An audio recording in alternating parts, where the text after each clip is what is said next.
आप सभी का बहुत बहुत स्वागत है आपके अपने YouTube चैनल पर। उम्मीद करती हूँ कि साखी आपको पसंद आएगी और आप सभी का दिल से धन्यवाद, हमें ऐसे ही सपोर्ट करते रहें। गुरु द्रोणाचार्य कौरवों और पांडवों को शास्त्र विद्या सिखाया करते थे।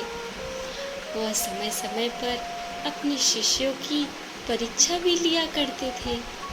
एक बार गुरु द्रोणाचार्य ने पांचों पांडवों की परीक्षा ली।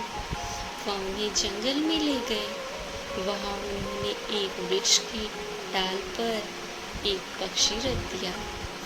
फिर उन्होंने पांडवों में सबसे बड़े भाई युधिष्ठिर को बाण थमाते हुए उस पक्षी की आंख में तीर मारने को कहा।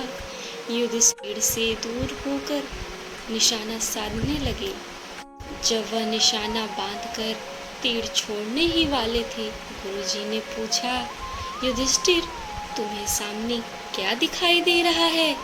युधिष्ठिर ने उत्तर दिया, सभी कुछ दिखाई दे रहा है गुरुदेव।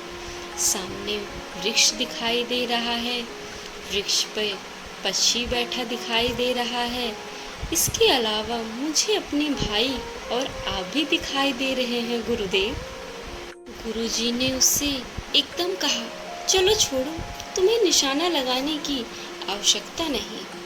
अब गुरुजी ने दूसरे भाई भीम को निशाना लगाने को कहा। भी गुरुजी ने वही प्रश्न किया। भीम ने भी युधिष्ठिर की तरह ही उत्तर दिया। भीम के बाद गुरुजी ने सबसे छोटे भाई सहदेव की परीक्षा ली। सहदेव के बाद नकुल की बारी आई। इन दोनों छोटे भाइयों ने भी अपने बड़े भाई युधिष्ठिर जैसा ही जवाब दिया। गुरुजी ने उन्हें भी निशाना नहीं लगाने दिया। सबसे बाद में गुरुजी ने अर्जुन को निशाना लगाने के लिए कहा। जब अर्जुन निशाना साधकर तीर छोड़ने के लिए तैयार हुए तो गुरुजी ने उनसे पूछा, बेटा अर्जुन, तुम्हें सामने क्या दिखाई दे रहा है? पक्षी की आंख दिखाई दे रही है गुरुदेव।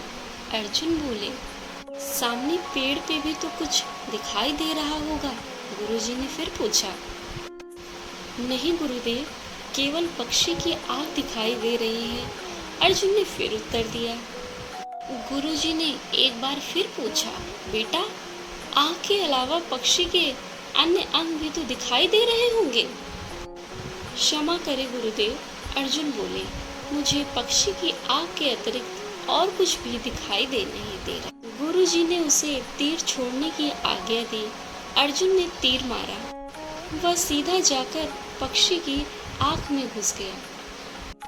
गुरुदेव ने अर्जुन को स्नेहपूर्वक अपनी छाती से लगा लिया और फिर अन्य पांडवों को समझाते हुए कहा, जिसे लक्ष्य के अतिरिक्त और वस्तुएं भी दिखाई देती रही, वह लक्ष्य को कभी प्राप्त नहीं कर सकता।